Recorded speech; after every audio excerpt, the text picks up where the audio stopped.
Anthony Albanese enters the history books while Peter Dutton exits the parliament. Labor's landslide election win and the coalition's crushing defeat last night reshapes the political terrain. This morning, as the dust settles, we'll hear from all sides. I'm David Speers. Welcome to Insiders.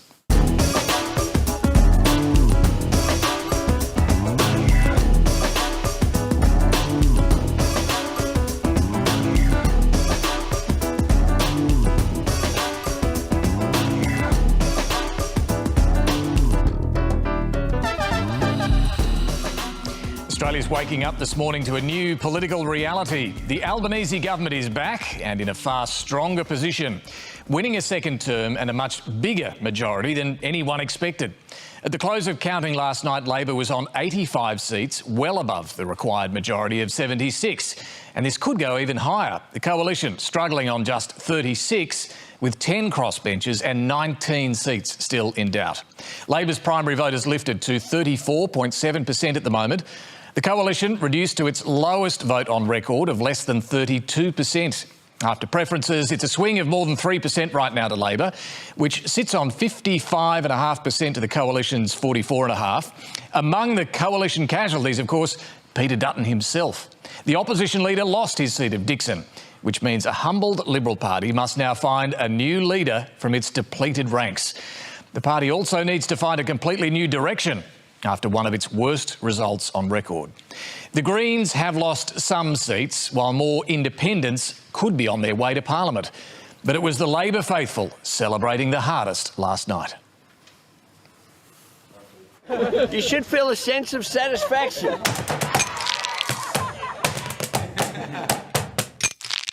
Let's make sure that we can get this great country back on track. So we can keep building for our future.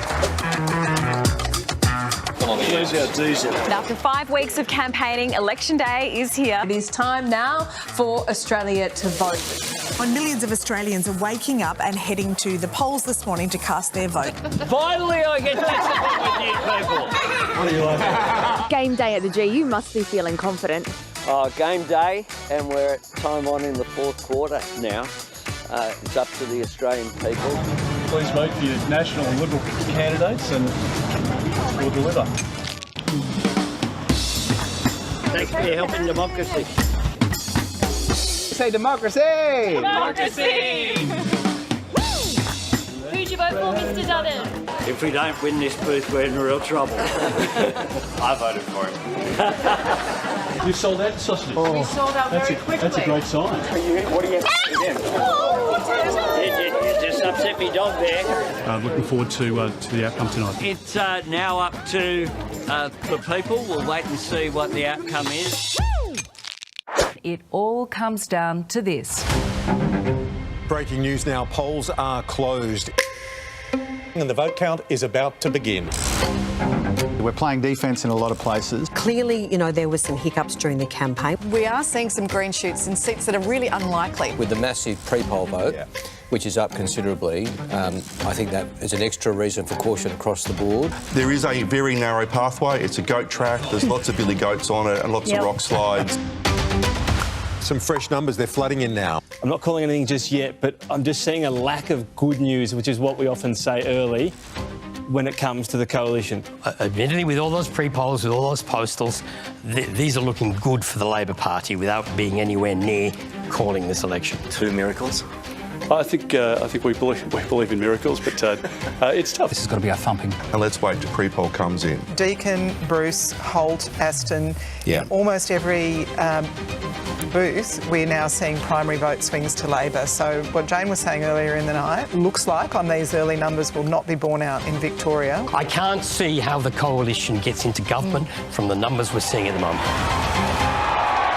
No path to victory for the coalition at all tonight. For pre-poll to turn around from here, they'd have to have a lot of loaves and fishes, I think. I think it's a big swing that's on at the moment. Anthony Albanese will again be Prime Minister of Australia. Please welcome my dear friend, our Prime Minister, Anthony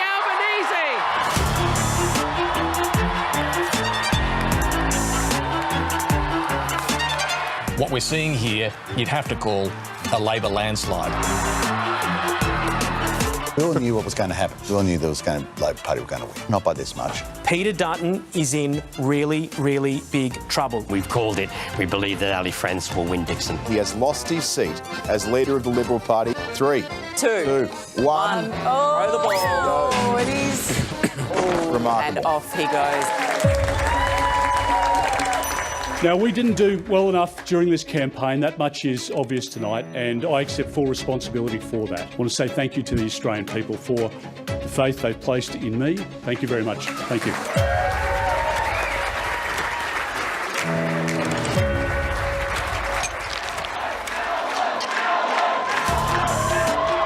Australians have chosen a majority Labor government with faith in the fair go and faith in each other. We return to the work of building Australia's future. Thank you all.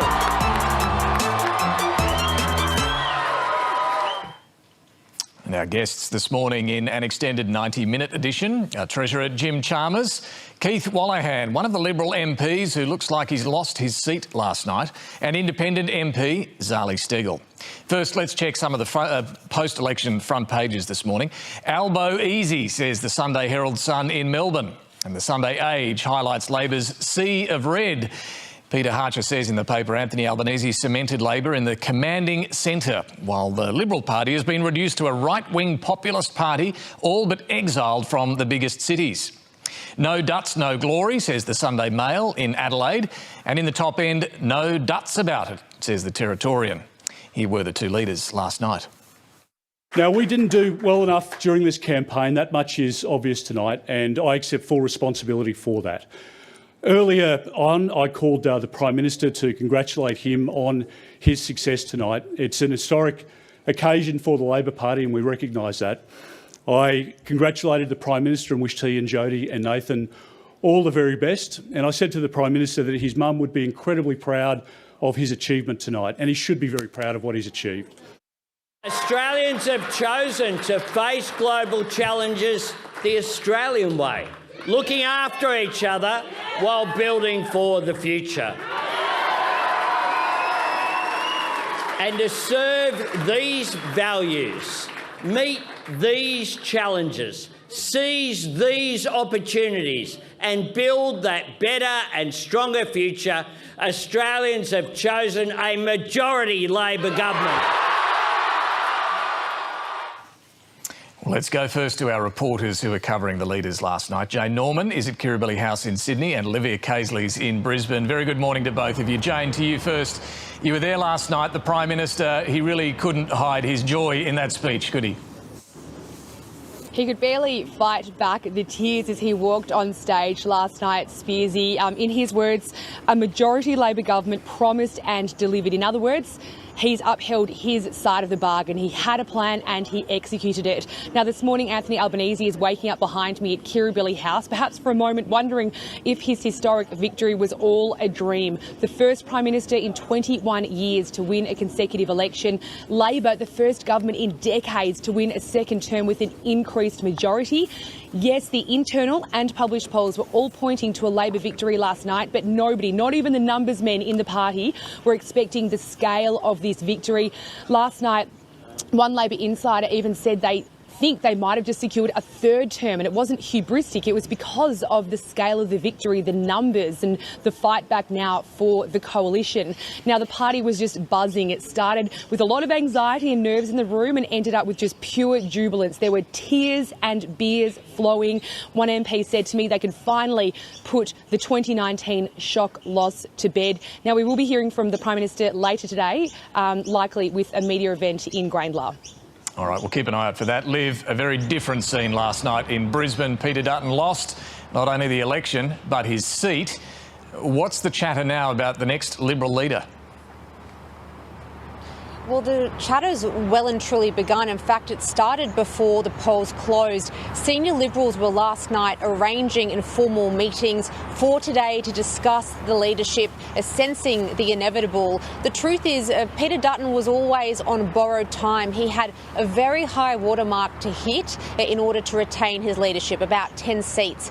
As we know, he fell spectacularly short of that ambition, even booted out of his own seat of Dixon.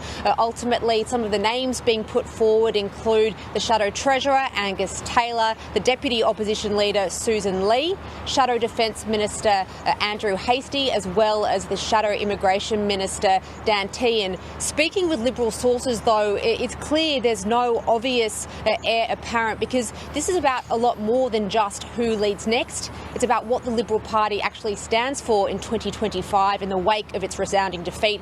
And this morning, there's a lot of party members scratching their heads at that very question. Hey Liv, happy birthday to you.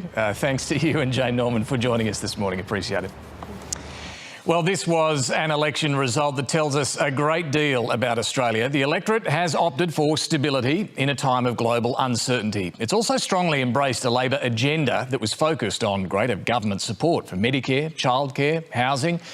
And voters have, of course, rejected the Liberal Party in droves. Indeed, the Liberals now find themselves in need of a new leader and a complete reset.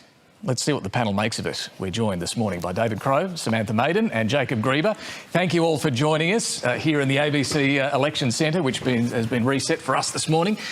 What a result. There's so much to unpack, and I'm glad we've got the 90 minutes to do that this morning. Let me just get some quick headline thoughts on what we saw last night, David. OK, well, it's truly historic. We can see the parallel, or the way it's reshaped everything in a way that hasn't been seen for 20 years or more. There were clearly some major failings on the coalition side, and that was being explored even before the outcome.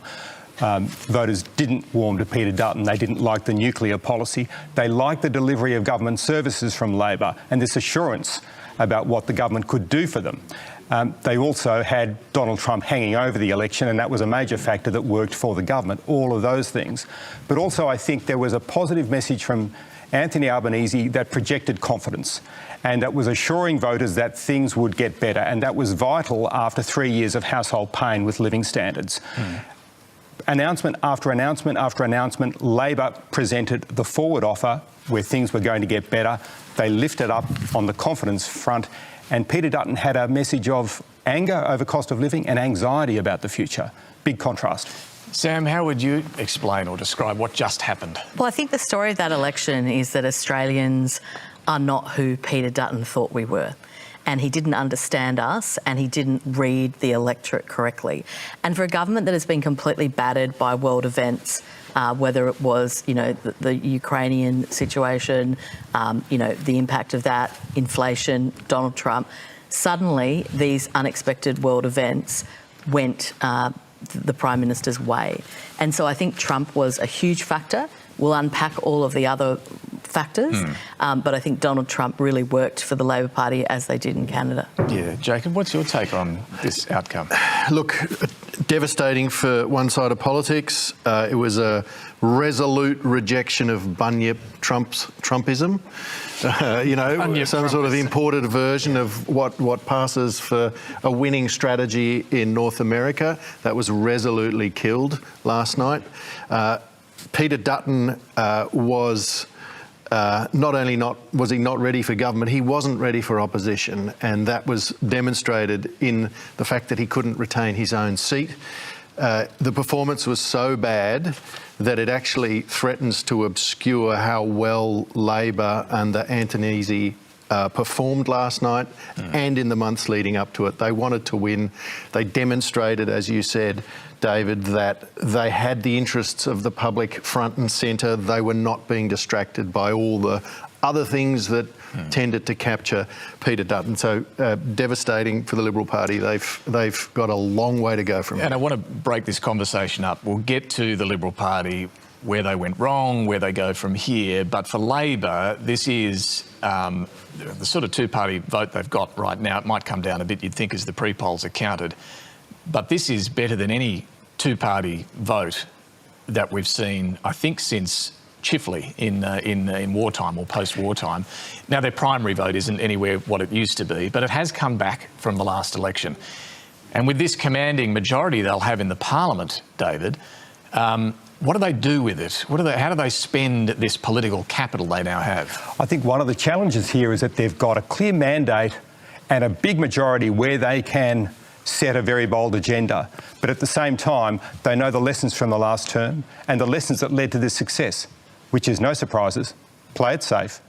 Don't do something you didn't warn voters about in the first place. And even though I'm told that, you know, Anthony Albanese doesn't say to colleagues, remember the lesson of work choices under John Howard after the 2004 election, that lesson has seeped in.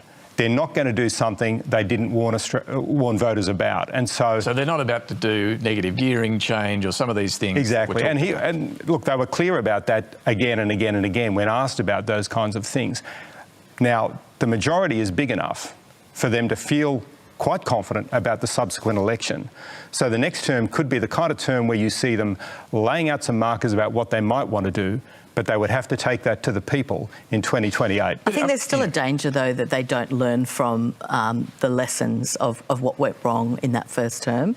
And it is an incredible opportunity to have a new chapter and to really, start anew in terms of how they run the government and the sort of level of ambition. But I think that, you have to be honest and say that there were some things that they got lucky with as well. They got incredibly lucky with Peter Dutton, who, you have to say after this election result was clearly unelectable. In terms of Labor, just sticking with them, Jacob, they have a mandate, they have a big majority, they have political capital, but, as David says, nor do they want to start doing things that they didn't talk about at the election. This is the conundrum. How far do they go? Will we see a similar approach that we've witnessed in the first term? I think you're going to see a lot more confidence in their approach. They won't be sort of finding their way, which I think we saw in the first term. Tim Fischer, the late National Party leader, I remember him telling me a long time ago, the pinnacle in the Westminster system is the second term. You've consolidated, you know what you're doing, so that's the big opportunity for Labor, and there are huge challenges coming, whether they're geopolitical, whether they're economic. And they now have a team, they've got a broad base, they've got an opportunity to seize it. And I'm sure that's what voters were also leaning into last night. They can probably deal with events in a more confident way simply because this is such a big mandate and a vote of confidence in them. But we know some of these events, though. There's a looming trade war, but here we've got a budget problem that needs to be addressed at some point. Can they now be bolder in addressing those issues? They should be. They've got the majority to confront some of these major challenges, low productivity, budget deficits, more needed on economic growth. That economic agenda is vital and they should be able to get on with it, but they cannot shock the Australian people with radical measures. And I think it's also fair to say, though, that Anthony Albanese has been underestimated. And the better comparison is really with John Howard, who had a terrible first term, way worse than this government. But he did take the big GST package to that election. But, I think it is fair to say that Anthony Albanese has been underestimated. I mean, the funny thing is governments usually have the big mandate at the beginning when they knock off the other side. And then they go backwards. Then they go backwards. That's always been the case, and this is really unusual. So they've got a gift, they've earned it, you're right. and they've got a Federally, gift. you don't see this, a second term with a big majority. Just on the politics of the map, what we saw last night, I thought just for Labor, and we will come to the Liberals, but for Labor, apart from Andrew Wilkie's seat, clean sweep of Tasmania, and big inroads back into Queensland, where they've struggled for several elections. I just want to make this point. Annika Wells was the only female Labor MP from Queensland. Now, there are 7 of them. I understand she was told by the Prime Minister to get out there and hit these seats where they were running female candidates and run something like a teal message, if you like. And 6 women have won for Labor in southeast Queensland. And work from home was a big part of it. Probably helped too. Yeah. The other thing in Queensland is that Labor has done the best since 2007. An ally of Kevin Rudd, Anthony Albanese, has swept them back in some of those seats. And some of those seats, like Bonner in Brisbane, maybe should have been Labor seats all along if you look at the demographics, but Labor were just shut out of those Queensland seats for so long. So it's a major result for them, and a lot of work went into finding the candidates, although in Petrie, where they're ahead, the candidate was only found 6 weeks ago. So it wasn't just about the candidates, it was about this message that resonated with Queenslanders, and amazing that state turned against the Liberal leader from Queensland. Yeah, there's definitely an element of a citizen's arrest in this situation for an electorate that has backed Peter Dutton for 20 years to turn around when he has a chance of becoming a Prime Minister and saying, no, we're not going to have that. It's pretty interesting. Well, time to talk to a prominent Queenslander. The Treasurer, Jim Chalmers, is backing up after joining us on the election coverage in this room last night. And after a few hours sleep, he's back here for us this morning. We do appreciate that. Treasurer, thank you. It's been too long, David. It's been too long. After a little bit of sleep, how do you reflect on what happened last night? It's still sinking in, David. I mean, this was beyond even our most optimistic expectations. It was a history-making night. It was one for the ages, genuinely. But to pick up on something that Sam said, which I think is right, this victory does come as well with healthy helpings of humility as well, because we know that there are a lot of challenges to address in our economy and more broadly. We know that people are under pressure. We know the global environment is uncertain. And we know that this second term has been given to us by the Australian people because they want stability in uncertain times, but not because they think we've solved every challenge in our economy or in our society more broadly, but because we're better placed to work towards solving some of those challenges. So there is an element of humility and there's a lot of gratitude to the Australian people. And I want to just ask you about your approach now to a second term with a big win and a big majority, bigger than you've had in the first term. And this question about how you use this political capital. Just give us a sense of how you are thinking about what you'll do in this second term. Well, I think one of the major differences we have between some of the commentary and how we see our own government is this is an ambitious government. You think about some of the changes we've made, income tax cuts, some of the budget repair that we've done, the big investments in housing, the energy transformation, and particularly in healthcare. This is an ambitious government, and we're looking forward to implementing the agenda that we took to the election. I think one thing that kind of tempers some of the discussion I heard you yourself and the counterparts over there is, remember, nobody will control the Senate. It's not an outcome like we saw under Prime Minister Howard, where all of a sudden need the Greens there. Not just them. In the Senate. I think it might, in fact, be just them that you'll have to rely on, right? Unless you have the coalition, of course, for legislation. But anyway, the point that I'm making is we have a big agenda. We're looking forward to implementing it with confidence. With the confidence that comes from a big majority, a substantial majority in the House of Representatives. But I guess, I hear your point about reforms that you have done in that first term. But I guess what I'm getting at here is that budget challenge in particular. We do have deficits for the next 4 years under your budget plans of about $150 billion in total. It's a structural deficit. Something needs to happen to fix that. Is that going to be a priority? Well, that will obviously require our ongoing attention, but we shouldn't dismiss or diminish the really quite phenomenal progress that we've made in the budget in our first term. A couple of $100 billion turnaround, 2 surpluses, that hasn't happened for decades. So we've made progress. But the way that Katie Gallagher and I see that challenge is that's an ongoing challenge, including in a structural sense where we have made progress in aged care, the NDIS and interest costs. But clearly that will warrant ongoing attention. But does the scale of this win give you more confidence to do things that might not be politically popular? Well, the way that I would see the scale of this win, I thought, again, not to dance on the political graves of our opponents, but there was a real kind of darkness at the heart of the coalition campaign, this kind of backward-looking pessimism, which Australians rejected. And in rejecting that, I think they embraced the kind of leadership that Anthony Albanese provides, which is practical, pragmatic, it's problem-solving, and it's very forward-looking. And that's the approach that we'll take. So when we look at what you're facing over the years ahead, the three years ahead, I mentioned the budget challenge. You've also got the Donald Trump challenge and the prospects of a global trade war and a lot going on. What are your priorities right now? Well, first of all, I think managing this global economic uncertainty. I've already had a briefing from the Treasury Secretary this morning at 6:45. Already this morning? Yeah, right. This morning I had a briefing with Secretary Stephen Kennedy. I'm grateful to him for providing that briefing. Do you talk during the campaign, or is this the first sort of proper briefing? We speak, but in not the same way that we would engage, outside of caretaker. Now that he knows you're back in the job for sure. Yeah. So we had a discussion at 6:45 this morning.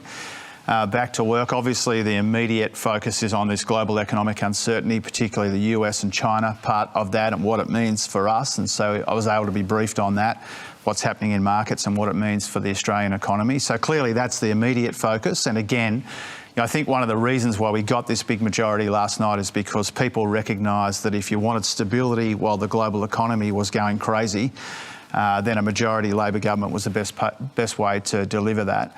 So global economic uncertainty, but our agenda is really clear. We have to build more homes. We've got to get this energy transformation right. We've got to do more to embrace technology, particularly the AI opportunity. There's a huge agenda there for us, and what our agenda boils down to is obviously weathering and withstanding this global economic uncertainty in the near term, but also making sure that we make the Australian people the primary beneficiaries of all of this churn and change that we're seeing in the world. And so we've got a big agenda there, and I'm really looking forward to rolling it out. And just on the briefing you had this morning, is there any noticeable change in the outlook for the global economy? I think the spectrum of scenarios is much broader now. We know that the direct impact on us from the tariffs is manageable and relatively modest.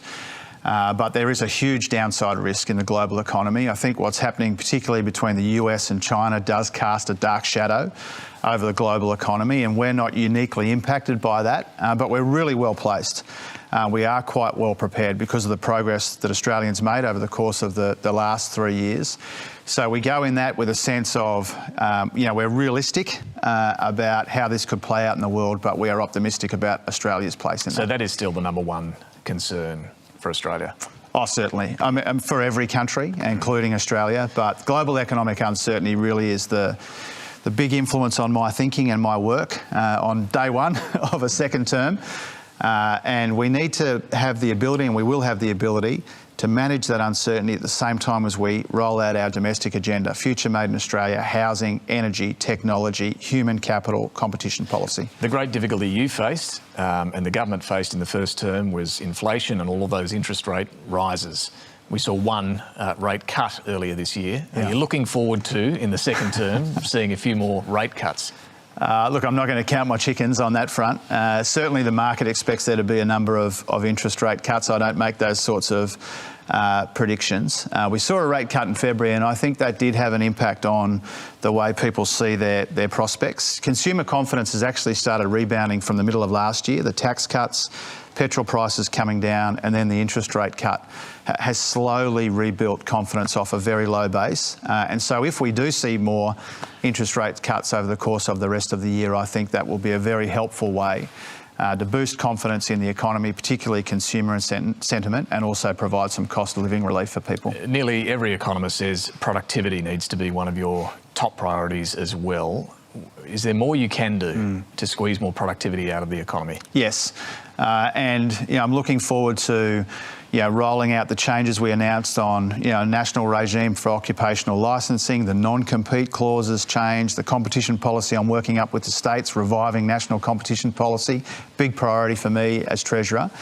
So there is an agenda there, but also don't forget, we commissioned from the Productivity Commission 5 big pieces of work on the main drivers, the main pillars of productivity in our economy. We'll receive that in the third quarter of this year. I'm looking forward to receiving that because we've got an agenda on productivity, but we can do more and we will do more.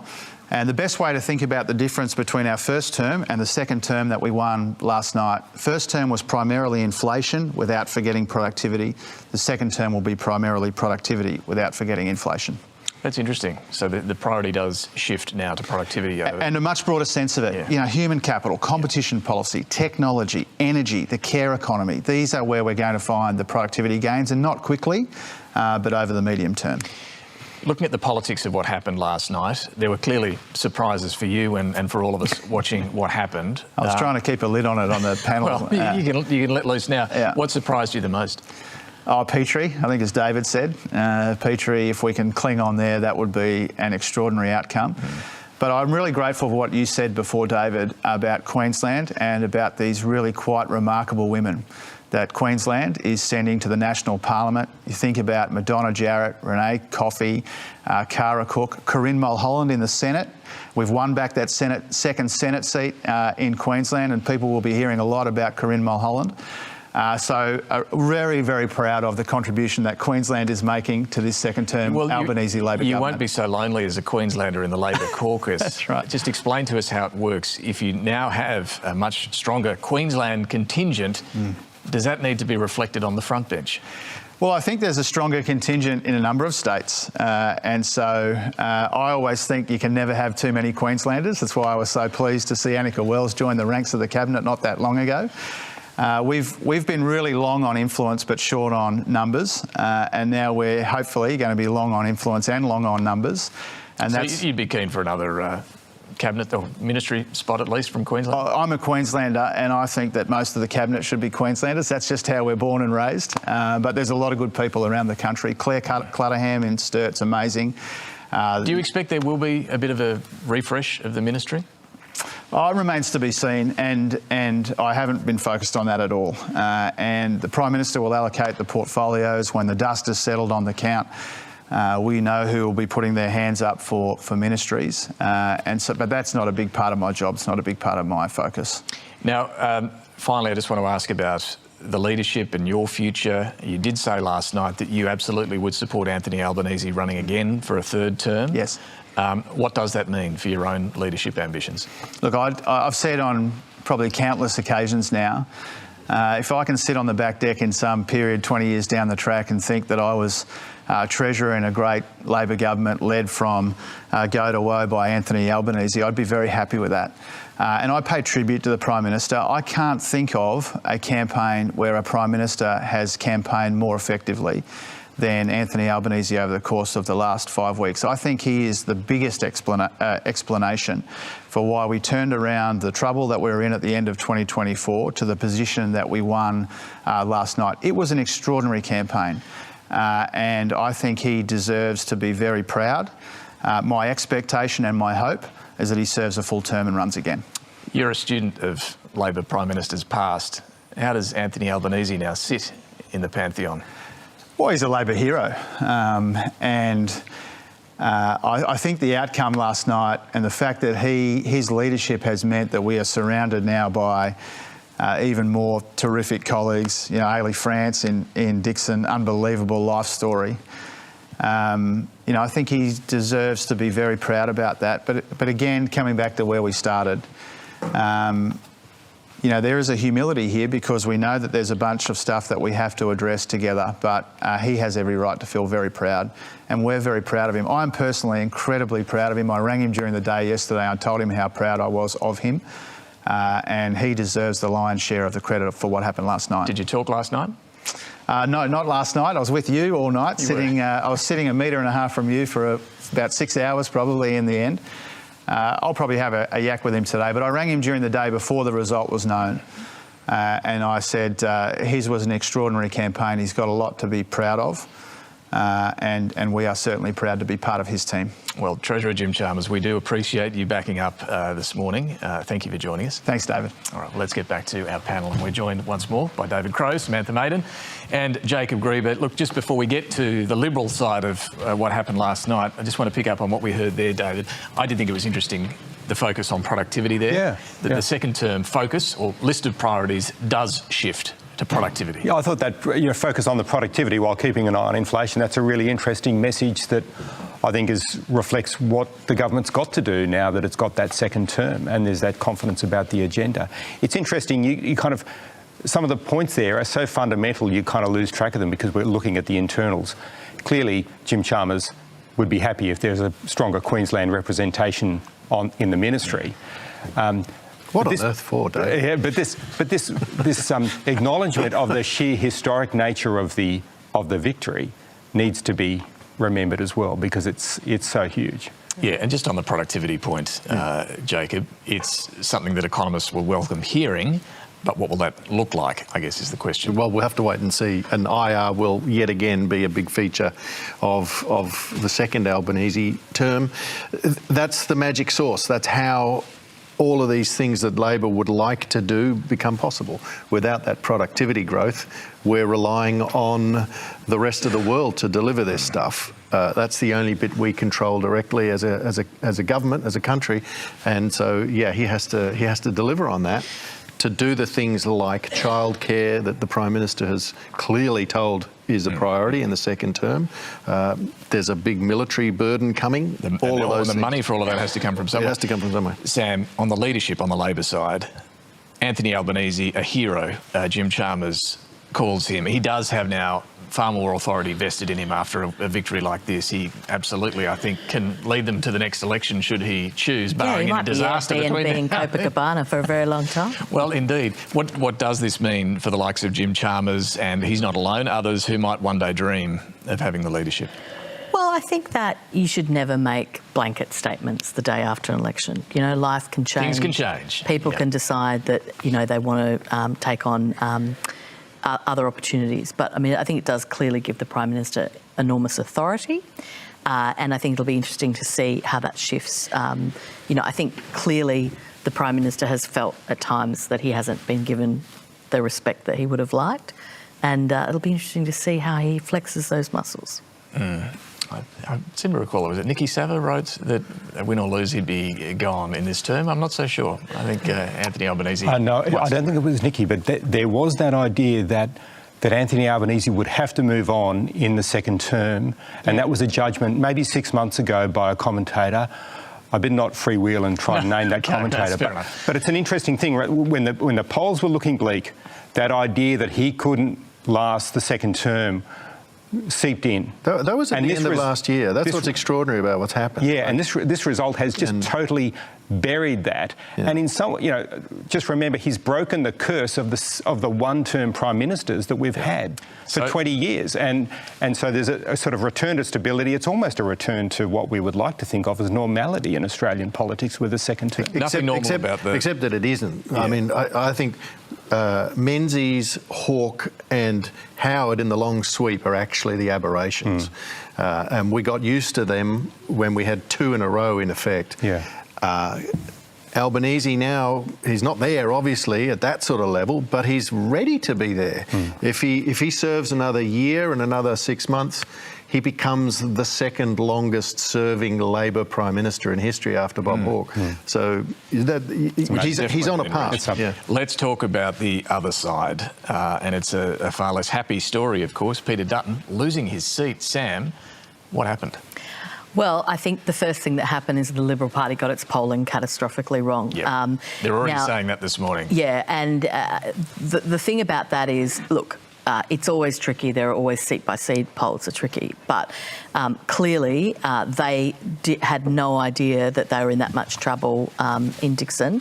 And surely, you know, for heaven's sake, the idea that the pollster wasn't ringing the alarm bells. You know, it was actually on this program when you last had the Prime Minister on just after the election was called. And I remember we were standing on the set about to go on air, and he was whispering to us about Dickson and saying that he thought Dickson was gettable. And I remember thinking, oh, is he playing mind games? But that turned out to be the case. But even, you know, Jim Chalmers admits that of that list of seats that they thought that they could get in Queensland, Brisbane from the Greens and Bonner was at the top of the list. And then there was a Longman and a few others. Dickson was right at the bottom of that list. So sure, it's always been a marginal seat, but I didn't think, and I don't think even clearly Jim Chalmers didn't think that was a lock until election night. This was a red wave. Yeah. What went wrong? I mean, people are saying, the policies were left too late. Jacob, it feels like this was a far bigger deal than simply leaving policy announcements too late in the campaign. Did the problem really start much, much earlier than that, after the last election? It did. There's a whole bunch of reasons. One of the biggest was that they became seduced by news poll throughout the term when Albanese was under enormous pressure. Well, they had their own polling, to be fair. But I'm talking about the strategy of the coalition was this is going to be a grievance election against the Prime Minister, and that let them perhaps slide in thinking they were going to get there without doing the really hard work on policy. That became exposed when the nature of the election switched from a grievance election. I mean, quite frankly, if there was a protest vote, you would have thought it would have gone against Anthony Albanese and the Labor Party. It ended up going against Peter Dutton around the country. And that there's a bunch of reasons for that. And they're going to have a long time working out what it was. But they fundamentally thought this was going to be a referendum on the Prime Minister's handling of cost of living. And it was that, but it was also a referendum on the Liberal Party in the end. The really important thing, though, I think, is this is a generational shift, right? So we actually have to talk about the age of people in this election. And they're just not winning those younger voters. I think it's true they got their polling wrong. They got their policies wrong. The Liberals got their philosophy wrong. Fundamentally, they were not ready all the way through the term. And we can now see that because elections are the big judgment on these things, and the result is quite clear. Peter Dutton did an amazing job in keeping them unified through that term, but he kept them unified by keeping them conservative and not having the broad church that would reach out. He didn't reach out to the voters in the teal seats and say, I want you back. You know, he couldn't do that because of where he stood politically. And I think this is a bit edgy, but I've been really thinking about the fact that Peter Dutton always thought the media were too hard on him. I think in many ways the media were too gentle with him. And I think he wasn't stress-tested enough before they got to the campaign. Stress-tested on the policies, but also on his positioning. And I think if there'd been more of that stress testing, they would have been readier for the campaign. That's an interesting... He should have done more interviews. I want to come back to this conversation about what's gone wrong, but first we're going to hear from Keith Wolahan, who is one of those Liberal MPs who looks like he's lost his seat. They're still counting to go. One of the, two remaining seats the Liberals held in metropolitan Melbourne before last night's result. Before we hear from Keith Wolahan, I want to show you what Simon Birmingham said on this program, same time, day after the election, 3 years ago. He was at the time the Liberal Senate leader. He then left Parliament, but he gave some sage advice the morning after the 22 defeat that was ignored. We've lost the professionals out of the Menzies script, and we need to make sure we win back many more of those professionals, and especially Australian women who are much more highly educated today, thanks to wonderful opportunities provided by successive governments. And it's a cohort that clearly we have failed to have represent us in sufficient numbers, and we need to make sure we turn that around, as well as the types of policies necessary to appeal to them. Keith Wolahan, welcome to the program. And I want to say at the outset, I appreciate you sticking to the commitment you gave a few days ago to turn up, win, lose or draw this morning on Insiders. So thank you for that. My pleasure. So is it a win, lose or draw for you, first of all, in your seat of Menzies? At the moment, our ABC count has you losing the seat, but are you still hopeful you might come back? I'm told from those that are in the counting room, it's still too close to call, but it is a long shot. So it's more likely than not that I will lose it, but not at conceding stage yet. All right, so what do you put the result down to that we've seen nationally for the Liberals, which is clearly a crushing defeat?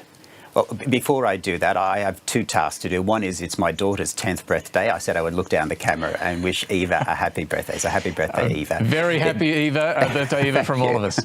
Thank you. The other is to my opponent, Gabriel, who sent a text message about Eva as well. I want to congratulate him and his team. He should be very proud, and he's a decent person. And if he is the member for Menzies, he will be a good one. I also want to thank the people of Menzies, my party, my volunteers, my family and everyone who ran as a candidate and people who lost their seats throughout this country. Some really sad losses for our party, but I am confident that the party will rebuild and our future is still a bright one. Still, last night we've seen the Liberals, I think as Peter Harcher put it, all but evicted from the cities, from the urban seats right around the country. Melbourne, Sydney, Brisbane, Adelaide, Hobart, where you didn't have a presence. But how do you feel about that, and what do you put that down to? Yeah, this is something I've turned my mind to for 3 years, ever since on election night, was only 45 votes ahead last time. And it was clear that our party has an issue in urban Australia, which is where most people live. Most people live in cities. So we need to turn our mind to that like we have never done before. We need to really dig deep and think about who we are and who we fight for and who makes up Australia. And I saw that clip from Simon Birmingham. He is right that there are professional people, professional women, younger people who are worried that they'll ever own their own home again. We also have multicultural Australians and people who don't have a memory of the Howard Costello era. And so we need to acknowledge the cities that we live in, not the cities that we used to live in or think that we live in. And are there specifics that you're getting wrong, or the Liberal Party's getting wrong, that are really hurting your chances with those people you talk about? I'm thinking of the work from home idea that had to be killed off. Was that the sort of thing that is going to turn off women in particular? The specifics of those I'm going to leave for the review, because the review can't just be any other review. It's going to have to be a serious review that takes time, and there will be hopefully many chapters. But more importantly, I hope that it's a review that's not just put on a shelf somewhere. It's actually one that's read again and again and again. Is that what happened last time? Well, perhaps. I mean, there were chapters and paragraphs in that I think we offended throughout the campaign. But again, that's for the next review. And it should be a serious one. It should be a comprehensive one. And because there's a lack of metropolitan members in the party room, I think we need the rural and regional members who I have great respect for and I admire them, and they have done an amazing job to put themselves in the shoes of Australians who live in an urban area. And that's where we can't just go off perception. We have to go off the perspective of someone else. And if we do more of that, then again, I think our party has a bright future. So how do you do that? Because half of your party room will still come from Queensland. And of course, the Nationals will have proportionally a bigger say in the joint party room meeting when the coalition all gathers together. So how do you champion in the voice of the very few remaining urban-based Liberal MPs? I think we listen, and so whoever the leader is and whoever the senior team is, but everyone, if you're in that party room, that is a great honour. I think we need to get out into this country, come to Melbourne, and if I'm not there, I will be a constructive voice for the party. I will help them try and solve this problem so that we can provide a vision of hope for the country, because I think as a party we're very nostalgic. We look back to our heroes, whether it's Menzies or Howard or Costello, and that's great. But I think we need more than the rearview mirror. I think we need to look through the windscreen and say this country's best days are ahead of it, and we can be a force for good about aspiration, opportunity and hope. If we do that, again, I think the Liberal Party has a bright future. I appreciate you want to go through the process of a review looking at the policies, but there is one policy that I need to ask you about: nuclear. Did this hurt the Liberals in the cities, and should the Liberal Party stick with nuclear power? Again, it wouldn't be fair on me to dissect that particular policy, but everything should be on the table and that should be analysed. So again, whether it's through focus groups, internal discussions and talking with experts, but we have to listen to Australians. They have sent us a message and our first task is to hear it, and that often takes time. How would you describe the campaign that Peter Dutton ran? I think, again, when there's a result like this, you have to acknowledge things went wrong, but I'm not going to pick that apart here on the Sunday afterwards. That's for the review.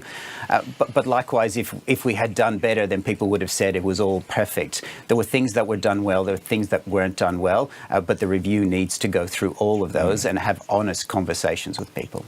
Was Peter Dutton himself a problem? I've greatly admired Peter Dutton as a leader and as a patriot of this country, his service to our country. And again, I'm not going to criticise Peter on this. My heart breaks for him and his family. And again, I thank him for his service as a leader of our party. And let's not forget where we were through this term, that there were periods where there was great successes. And that's down to Peter and his leadership. But again, all of this will come through in the review.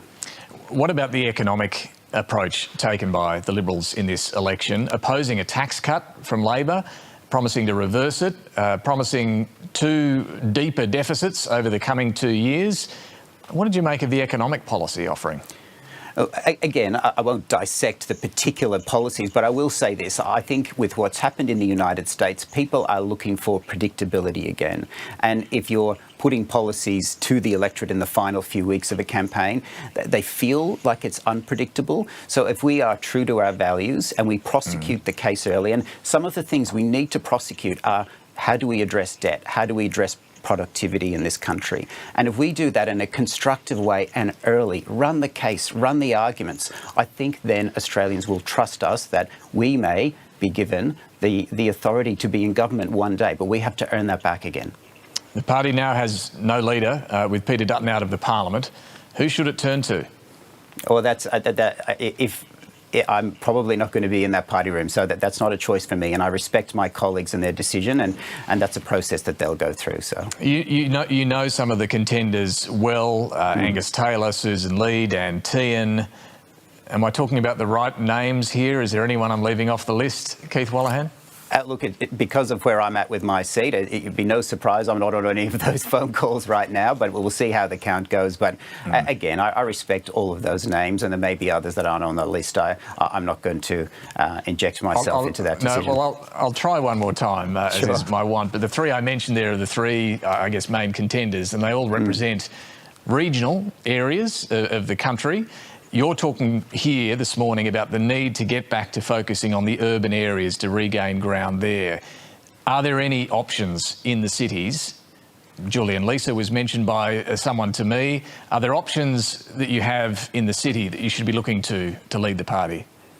They're all good people, but again, this is where perspective matters. You don't, for instance, people have commentary on war or veterans and they haven't been to war or veterans, and that's okay. You can be a good Prime Minister and leader of a metro area if you have perspective, if you put yourself in their shoes, and all of those names, they're all capable of doing that. All right. Well, what about your own future, Keith Wolahan? If you don't come back there in Menzies at this election, will you come back in 3 years' time and have another crack? I don't know. I'll see how the count goes. There are still many thousands of votes to be counted, and I'll enjoy Eva's birthday today with her. She deserves my full attention. She hasn't had it for a long time, and same with my son Leo. I love them both very much, and I'll spend the rest of today with them, and in the coming weeks we'll gather as a family, and we will rebuild and regroup. I wasn't born here. I served this country overseas, and there was times when I might not have come home. So I'm a very grateful person to my family, to my country, and I'm so grateful to the people of Menzies who gave me that chance. And if it was just for those 3 years, I thank them for it, and it was the honour of my life. And I just wanted to ask you about that, because viewers who may not know, you're a barrister, you're a former Special Forces soldier, you speak Mandarin, you're someone who's worked very hard, a little bit, okay. Well, you've worked very hard, better than me, I'm sure, over the last 3 years trying to win back the votes of Chinese Australians to the Liberal Party.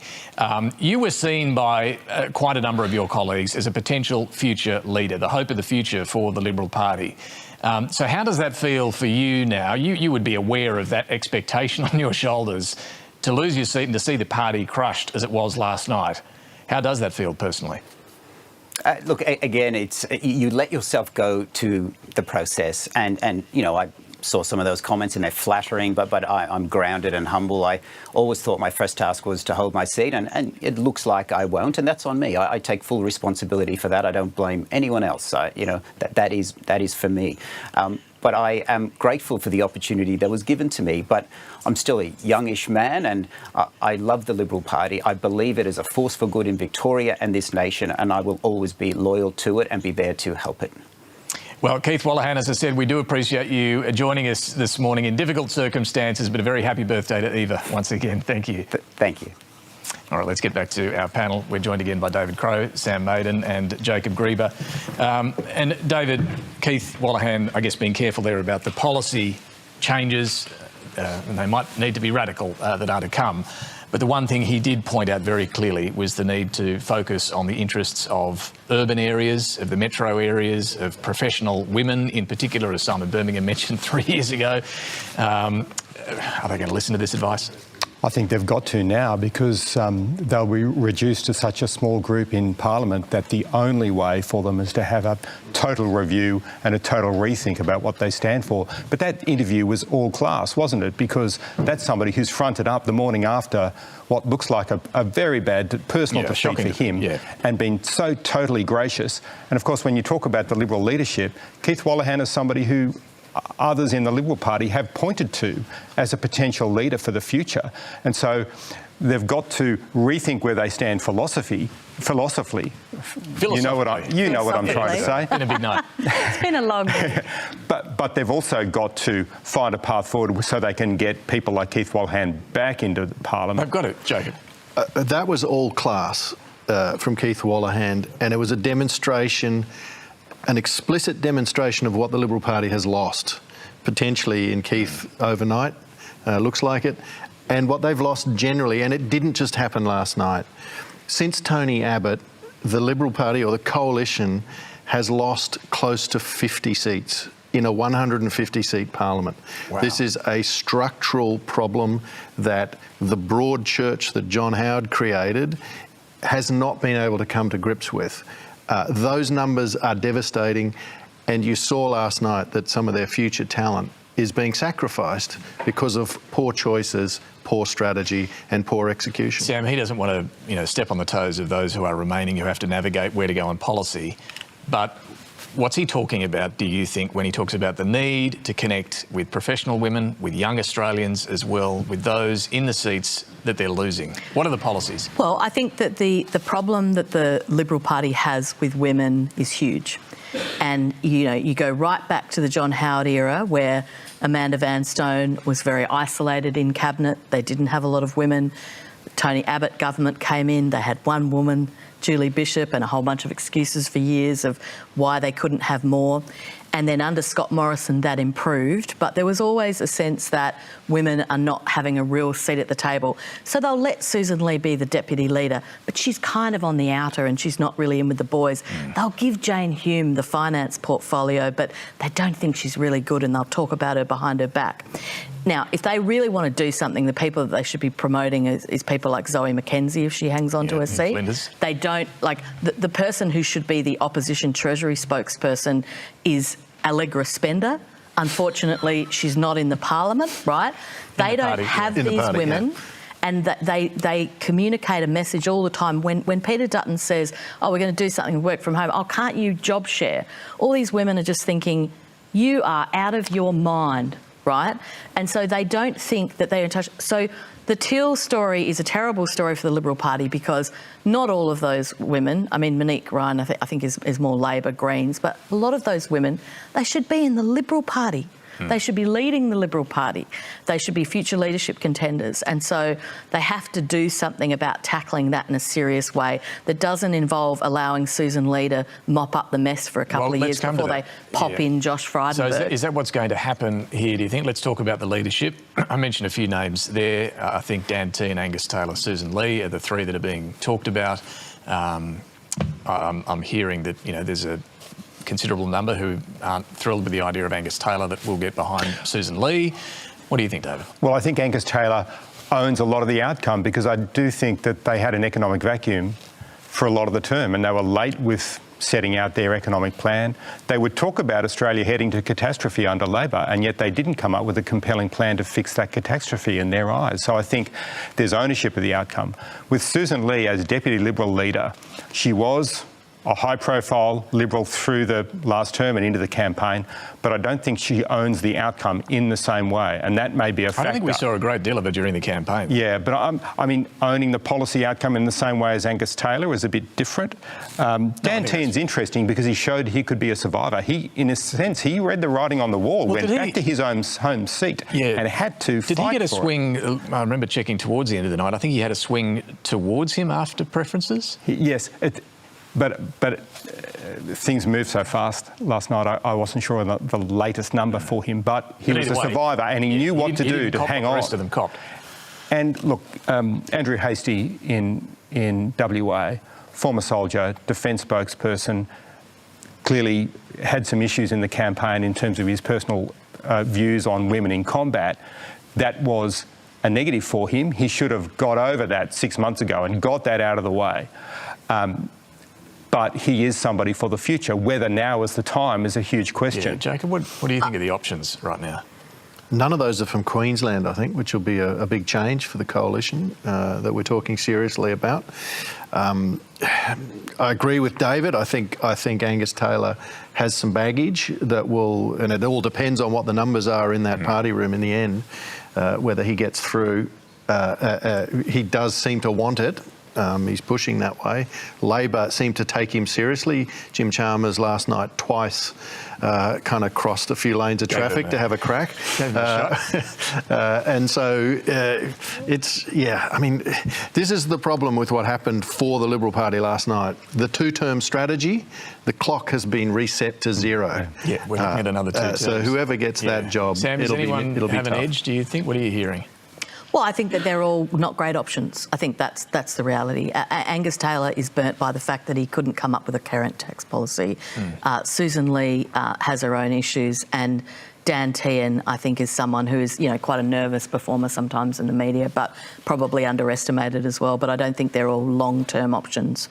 Now, I want to just talk about the others, because we've seen another big vote for the others. The Greens, it's a bit of a mixed bag at the moment. They've lost those 2 Brisbane seats. Max Chandler-Mather out in Griffith. They've lost Brisbane as well. Looks like they'll hold Ryan. They're still hopeful about Richmond, I think, on the north coast of New South Wales. They're still hopeful about Wills in Melbourne, knocking off Peter Khalil there as well. Yeah. And their Senate vote, funnily enough, looks pretty strong. It looks like Labor will have to rely on the Greens, 28 Labor, 11 Greens, I think, to get to the 39 they would need to pass. And they may not need the rest of the crossbench. They wouldn't need the rest of the crossbench. So that puts the Greens in a strong position in the Senate. But in terms of the lower house, still don't know. Adam Bandt himself is in trouble in his seat of Melbourne. Here he was last night defending their performance. One thing is clear, though, is that we have kept Dutton out. One of the things that may happen is that as we see the two-party system start to decline and they embrace each other more and more, we may see the situation where some Labor MPs get elected on Liberal preferences. Yeah, so look, at least they help get Peter Dutton out is the point there. Where are the Greens left after this? That is the kind of thing that you say on the night, but it takes time for the reality to sink in, because Labor kept Peter Dutton out. I don't think the Greens kept Peter Dutton out. I don't think you can see that in the numbers in the lower house. A major majority. And there's a difference between the Melbourne dynamic and the Brisbane dynamic, where I think a lot of the things the Greens were talking about through the term, especially foreign policy and Gaza, didn't really resonate with those Brisbane voters. Right. Mind you, Max Chandler-Mather was an incredible campaigner on housing, and it still didn't work for him. His energy over the course of particularly the first year or two of this parliament was amazing. He did get under the Prime Minister's skin, you saw it, and maybe him losing his seat is a little cherry on top for Anthony Albanese. Oh, I think that's definitely a cherry on top. Explain to people that when you have these three-cornered contests, right, you don't necessarily have the Greens vote collapsing. What actually happened in Max Chandler-Mather's seat is that the Liberal vote collapsed. Right. That's what actually happened. If you go look at the vote that the Greens got in 2022 and the vote that they got in 2025, it's not that different. It's just that when the vote splits that way in 3 ways and the Liberal vote fell, that's what allowed Labor to get up. Labor put in a lot of effort over a very long period of time, specifically in those Brisbane seats, Brisbane and Griffith, letterboxing, targeting the Greens over their obstruction on housing, as the government was saying, the Gaza issue, and the sort of, again, this is an election, I think, about the centre. The Greens were standing up supporting bad actors like the CFMEU. They were, whipping things up, and you can see even their own environmental base saying, well, what are the outcomes here? And maybe too late to shift to that domestic issue that was working for them in many ways. The big dental into Medicare and the big toothbrush. That big toothbrush. But that was relatively late. So we've talked about the Liberals being... the big toothbrush. We've talked about the Liberals being late with some of their policies, but maybe that was also true of the Greens. The big toothbrush, the Medicare card, the memories of election campaign 2025. I just want to quickly point out the independents have had a good night. They have held their seats. There was a question mark with the Teals or Climate 200 back independents, whatever you want to call them. Would they hold their ground? They did, and they look like they might expand their number on the crossbench. We're looking at places like Flinders, Cowper's still in place. So there's still the potential for more independents to emerge as the count continues. Let's talk to one of them, though, right now. Zali Steggall joining us here in the studio, who has won her seat of Warringah now for a third time. Zali Steggall, congratulations on that third win and welcome to the program. Thank you. So what are your thoughts then on how the independents went last night? Look, I think in New South Wales, independents have done really well. It's great to see Nicolette Buller. I think Brad Phil has been exciting. A lot of work's gone into that. They've done so much on the ground. I'm still very hopeful that Zoe Daniel in Goldstein will hold on. Monique has done really well. And we've got to remember the News Limited media and third-party groups, right, that were active actors in this election threw everything at those campaigns to vilify and just it was vicious, some of those I was going to ask you about the nature of this campaign compared to previous ones you've been involved in. Was this one nastier? Maybe not for myself here in Warringah, but I think nationally there were pockets where it was vicious. What we saw was the growth of those third-party actor organisations. So we saw in the referendum Advance Australia, who ironically started with me back in Warringah in 2019, but they have grown in confidence and they've given way to splinter groups. You've got, Jason Falinski, an ex-Liberal MP, behind the Australians for Prosperity. You've got Better Australia, Advance. You've got a lot of these attack fronts for the Liberal Party with a lot of money from fossil fuels attacking in these communities. It does seem like, as I said just before, this question mark was there. Would what we saw 3 years ago be a one-off, or would this become a permanent realignment of our political landscape? It's looking more permanent right now. Is that how you see it? Are the Liberals going to have any chance of getting back into seats like Warringah, Wentworth and so on? Well, I think the question will be, are they capable of listening? I saw some grabs of Jacinta Price last night and my indication would be no. There's still, what's missing is they've abandoned concepts of liberalism. Where they are now is a Conservative Party. Number 2 on most of their ballot papers was One Nation, followed by trumpets, right? So we're talking a very conservative agenda and a preference system. And I actually had many voters come to me offended, saying they were previously moderate Liberal voters. Absolutely no way were they, 1, voting for Peter Dutton, but B, offended at the idea that the second preference went to One Nation. Now, are you disappointed it's not a hung parliament outcome here, where independents, crossbenchers would have more clout? Well, I dispute that because I've been in Parliament for 2 terms now. I've been under a majority coalition government and a majority Labor government. And each time we have been able to work collaboratively with the government of the day, push the agenda. I've committed to be a champion for climate action and integrity, and we are moving those things. I'd like to see them move faster. I won't always agree with the government in relation to every issue, but I am very prepared to work collaboratively, positively with them. And I think that is what Australians endorsed last night. They're saying no to that adversarial populism that we've seen from a Peter Dutton-led coalition, but also from the Greens on a number of issues. And in fact, it was, I think, more respectful, positive community independents have held their ground or increased. And I think that's what Australians are looking for. And what will be the priorities you want to pursue with the Albanese government? It won't need your support. It will have a commanding majority in the House.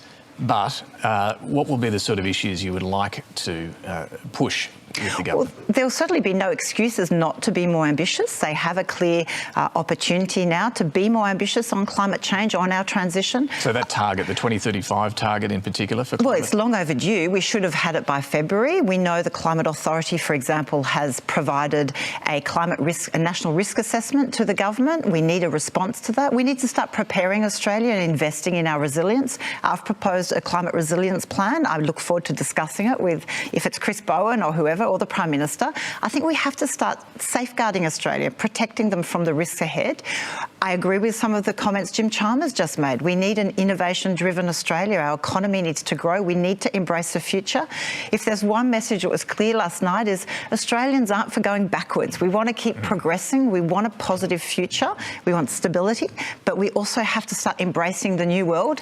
And I don't think the Liberal Party or the LNP at the moment are listening to the Australian people. They still do not have a coherent climate policy. I've asked this question of Allegra Spender and others over over the last couple of years, and I'm keen to ask it at this moment after this election result. Is there any sense, do you think, in independents, like-minded independents such as yourself, forming more of a bloc, even a party, to establish and give yourselves greater influence with the government and greater negotiating clout?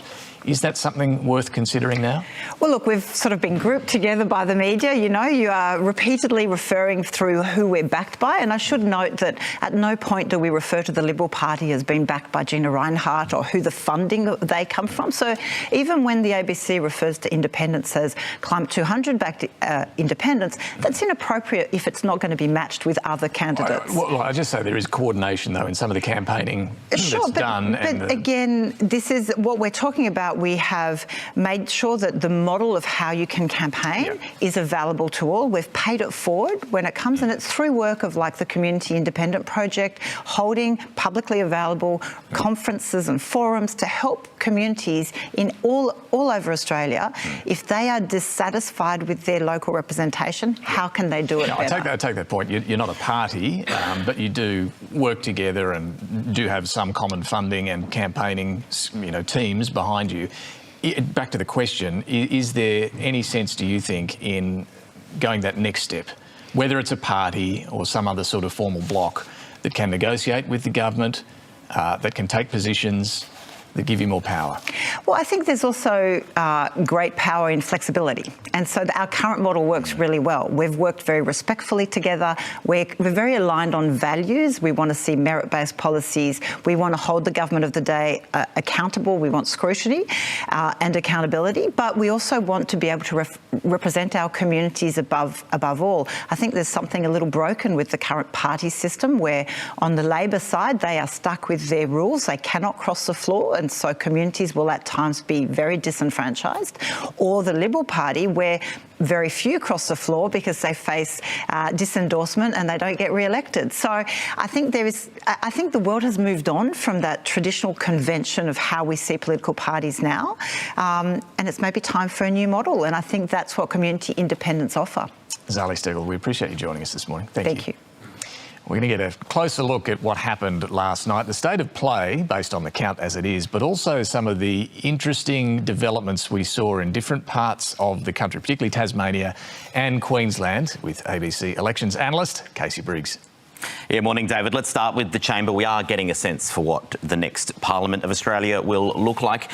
Here are the seats that we have as one for one side or the other. As of Sunday morning, we've got Labor on, that's the last Parliament. We've got Labor as of Sunday morning on 85 seats. The Coalition have just gone up to 37. And let me add in some seats that we think are likely. That gets Labor to 88.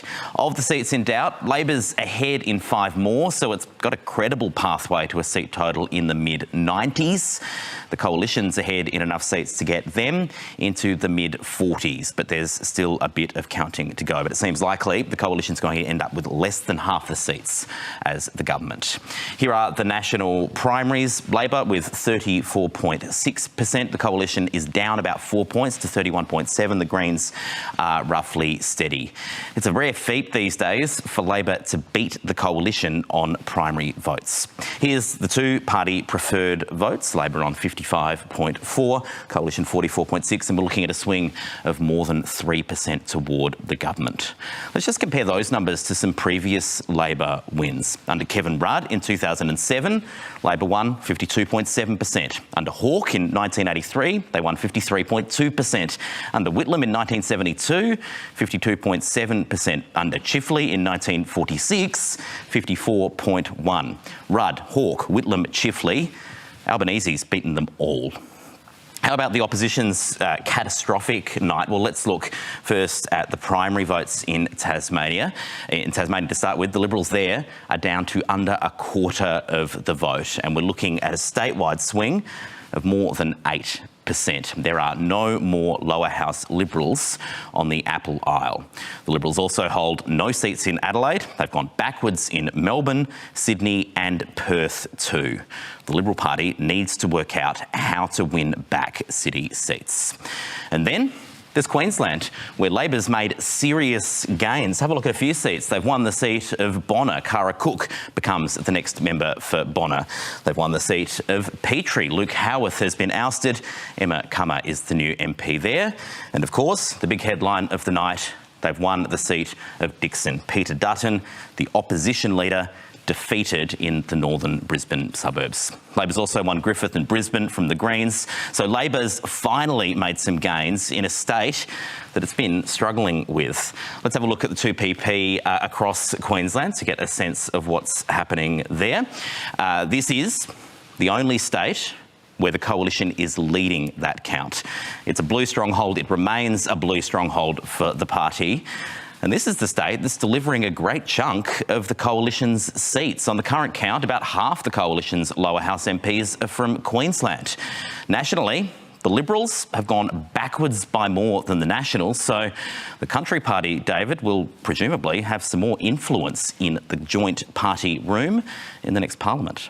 Casey, thank you very much for that. I want to pick up on that final point there. The Nationals have had a pretty good night, certainly compared to the Liberals. There's a prospect they could pick up Bendigo from Labor. They were certainly confident of that throughout. I'm not sure I'd characterise it like that. They've gone backwards. The LNP in Queensland has struggled. Yeah. They are in trouble with one of the Senate seats in New South Wales for the first time. They may not. The Nats. The Nats may not pick up a Senate spot in New South Wales. And the general impact of David Littleproud's big idea being nuclear, the general impact of that on the coalition partner, broadly, the utterly devastating impact that's had, there'll be a price to pay for that within the National Party. So I don't think it was... Bring back Barnaby Joyce? Up until now, they've tended to survive these setbacks. Yeah. The National Party... The setbacks have been all with the Liberals. But it's not quite the same. I take that point. I don't know where they go. But their setbacks were nothing like the Liberals. And to Casey's point, they will end up proportionally with a bigger chunk of the joint party room than they had. And with demands on the ministry or shadow ministry. Exactly, before they had yesterday. So the Nats will have more clout in the coalition is the point, because the Liberals have gone back so much further. But it gets to that point of, clearly on the numbers, they've got a big base in Queensland still, despite the setbacks. Do they need a Queensland leader? Well, you know, they've got to make this calculation about choosing a direction on policy and leadership. You're talking about the Liberals? Or the Liberals, yeah. Sorry, and the coalition generally. Do they choose a leadership and a policy structure that suits the base that they've got now, or is built for the people they want to win back at the next election? Yeah, why would they go for that? I mean, Littleproud has driven them onto the rocks as a movement, as a political movement, with the nuclear plan. And he's gone backwards in... There's seats that the Nats have held that were never in question, but have a look at some of the votes. And nuclear was an issue there. I mean, this is going to be the live debate in the coalition. There's going to be a lot of live debates around policy, but nuclear is such a big one, and I suspect within the Nats, we know there are some who think that Australia should follow Trump and get out of the Paris Agreement. Does that become a live debate as well? But nuclear is first and foremost one that they're going to have to resolve pretty quickly. It's always a live debate, isn't it? They always come back to this Paris energy. But even in the final days, Peter Dutton was committed to Paris, right? He got the question in the last days of the campaign. So there's nothing in this election that says, oh, the solution is to get out of Paris. But I think the only way they're ever going to be able to form government again is just to level the show to the ground, right? I mean, they've never really had a big generational shift, even really from the Howard years, because you think that Peter Dutton goes all the way back to the Howard years. Now, of course, the Howard government was a very successful government for the Liberal government in terms of the Liberals in terms of continuing to come back, but they're just strangled by this orthodoxy, really, and they've never been able to move beyond that. And they've also had this killing field of leaders. You know, the opposition leader at this election probably should have been Scott Morrison, who would have been a very effective leader. And then you would have had Josh Frydenberg as a backup. But all these people are gone. Just back on the energy debate, Jacob, because this is, I'm just thinking about this. Given the Liberals wouldn't have any chance for another 3 years now of getting started on this, most likely another 6 years, if it's another 2 terms of Labor, you know, you wouldn't get the first nuclear power plant built until, gosh, we're right into the mid-2040s and the 2050s and the 2060s. Coal's long gone by then. It's risible stuff. Nuclear. It's risible stuff. If it ever was... You've got to fix the problem in the here and now. If it ever was a realistic option, it's really not now, is it? No, it's not serious. because of the challenge of replacing these coal-fired power stations that are going out. Gas is probably the simplest mix, but more fundamentally about the parties and the ideologies that they represent, it doesn't appear to be working to have an organisation that has room for a Matt Canavan and a Barnaby Joyce at one end and a Keith Wolahan at the other end. Maybe, and this is what a lot of Conservatives have told me in the hours since we got those results last night, maybe they do need to go their own way for a while, rebuild, have an actual fiscally conservative Liberal Party, a trial separation. You want them to go on a break. and the people who've drifted to the far right can go hard in that direction. And leave the Liberals to face this enormous challenge of getting back the voters who are clearly deserting them for the Teals, because the fact that Bradfield in Sydney, in the leafy North Shore of Sydney, with a hardcore Conservative Liberal branch in it, has gone to Nicolette Buller as a independent candidate, it's another, blow to the Liberals. I mean, after I Warringah, remember talking Wentworth. about this on this show the morning after the Morrison defeat 3 years ago, whether the coalition should split and spend some time in opposition apart so that they could rebuild these Liberal seats they just lost to all those independents. It has messiness with it too, though, right? I mean, how do you go? But is this model working for them? I mean, it's not. I mean, even the Voice debate, which people got excited about when that re-emerged with the Penny Wong comments to, I think, the Batuta Advocate, that was leapt on, and the Conservatives said, "Aha! See, they still want to do it." All it did was remind a whole bunch of actually moderate Liberal voters in a seat like Bradfield, where the yes vote was, I don't know, it was huge. It was 80%. That this Liberal Party is not their Liberal Party. But I think they've got to move on from the bunker mentality with the media as well. Whether they, the Labor Party doesn't like the media all the time, but they engage with them in a healthy and normal way. And I think that would be one of my concerns about Andrew Hastie, who I think is a very impressive person. But I mean, if you want to talk about Peter Dutton's bunker mentality with the media, I mean, go take a look at Andrew Hastie. These people, they need to actually learn to engage with journalists in a healthy way. Although I'm told the bunker mentality went beyond the media, it was with his own colleagues. No, but it's a good point, and we would say this in the media. But if you want to talk to the Australian people, it's a pretty helpful way to. They talked to the echo chamber and they believed the echoes that they were hearing back on Sky News late at night. The call was coming from inside the House. Yeah. All right, and just quickly, Labor points out to me that I mentioned Richmond, where the Greens were a chance. They reckon they're no chance. Labor's going to. They're confident they'll hold Richmond. They're ahead in Wills. Well, that's disappointing. I would have been interested in a bit of Mandy Nolan, but we'll have to miss out this comedian. The comedian, he said she wanted to enter politics and. For some rather exotic reasons I won't mention at this time Labor's of the morning. confident they'll hold on to Richmond. All right, our panel, Jacob Grieber, Sam Maiden, David Crowe, will be back shortly with some final observations. Time now for Mike Bowers and Talking Pictures.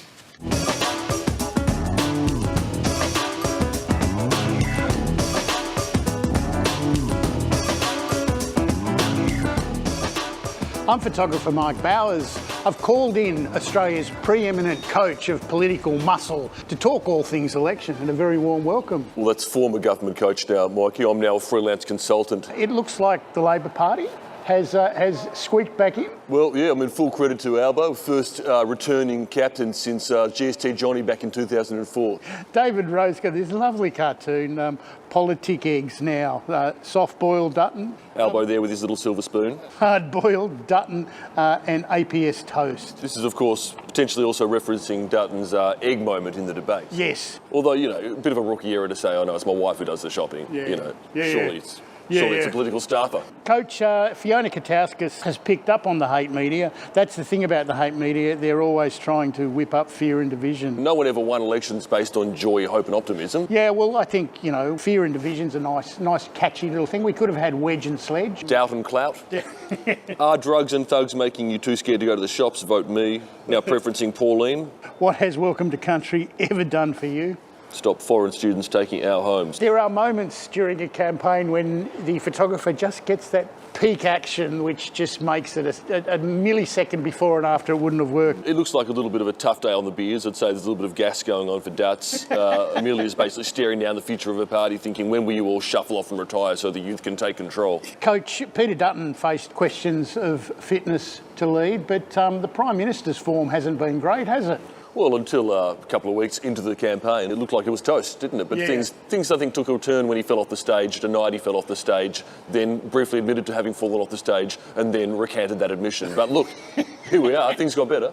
Beautiful Mark Knight cartoon who has seems to think the Prime Minister's got a bit of a train wreck here with cost of living, cheaper power bills, The Voice, green hydrogen. Dutton can't make it so many mistakes on the campaign and then expect people to vote for him. Well, it's an interesting juxtaposition, isn't it, Bowers? Because you've got, of course, the government's record of 3 years in office versus what has been a pretty woeful campaign by the coalition. And so what did the voters think? We found out last night. Johannes Leek seems to have the arsenal of the Prime Minister here. Unprepared, my arsenal. Yeah. So here we have effectively Australia's entire defence plan laid out with, we've got lean on the Yanks, hope for the best. She'll be right. Talk. Empty promises and fingers crossed. Chris Downs has got the federal race. You don't have to be the fastest, you just have to be faster than your opposition. Indeed, you've got to make sure there's no stages to trip over as you're running. Coach Clive Palmer wasn't exactly best and fairest on the pitch, but he certainly commanded a lot of attention. Did you Sorry, my phone's just buzzing. No, that's another trumpets text, sorry. Democracy sausage fingers at work. Yep. Text message vote. Texting away. Text message vote, trumpet. Text message trumpet, trumpet. Text message voice. Do you think trumpets has caught on as a bit of a catchphrase? No, bugle of bull dust, I think, really. Beautiful Matt Golding, the primary school kid learning to play the recorder of Patriots. Parents of primary school children currently learning the recorder, our thoughts and prayers are with you. Mark Carney went elbows up during the recent campaign and went full on against Trump. Is there any truth to you were coaching elbows up? I indeed took some money from Canada to advise them. I'm not tied to any political party these days. I go where the money takes me, and I was pretty proud of our campaign in Canada. Beautiful Kathy Wilcox here, who's got the maple grief with the old fingers up and the American flag. There's something in that. We're talking about changing the flag in Australia all the time. I think it was a win for MAGA, wasn't it? Make America go away. David Rowe here, Maple Matador. It's ole a. Hey. David Rowe's images are both things of beauty and nightmare fuel. They certainly are. Brett Lethbridge's bowling ball of Trump here takes out the Canadian Conservatives and probably the Australian coalition. It's always the case. You suck up to the cool kids, but then when they stop being cool, you're left exposed. Yeah. Matt Golding, I think, has summed it up for all of us. Where to watch the election, and there we all are. Under the couch. Yeah, we're under the couch. I think we're in a very interesting phase of politics. Thank you for coming and flexing your political muscles with us this morning. It's been a great pleasure. Only for you, Mikey Bowers, and well may we say full credit to democracy. Back to you, Spearsy, you mad dog. Thank you, Coach. And thank you, Mike. Time for some final observations. Just a few quickly. We saw Clive Palmer there. We didn't get to mention him earlier. Spent all that money again, didn't win a seat. He did promise last night to stop texting us all, which is one small mercy. The flugelhorn of failure. Exactly. I do like that. It's getting a bit silly now. What else was I going to say? The Greens and Labor will have numbers in the Senate to pass legislation. So Labor will, it's expected to either go with the coalition to pass a bill or with the Greens. So they won't need any other crossbenchers in the Senate. And Nikki Savva, I mentioned earlier, her forecast the Prime Minister wouldn't see out this coming term. She did, however, forecast the other day that Peter Dutton and Keith Wolahan would be in real trouble of losing their seats. Do not mess with Nikki. She's coming for you now. Exactly. You look out. Jacob. What do you got? Looking forward to Donald Trump's first personal tweet, or maybe even an SMS to the Prime Minister, although, as we know, he doesn't do it that way. He doesn't have it. Just a final observation on Peter Dutton. I think he's a much warmer, funnier person than he ever comes across in public. And I think in the end, Jim Chalmers started with the old Joseph Conrad quote about hearts of darkness. I'm going more to Macbeth.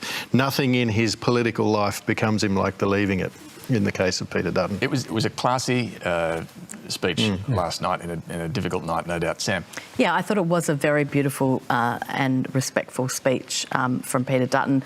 I've always had a special relationship with, of course, because he did accidentally once text me and call me a mad something expletive witch. But, like, he is a funny guy.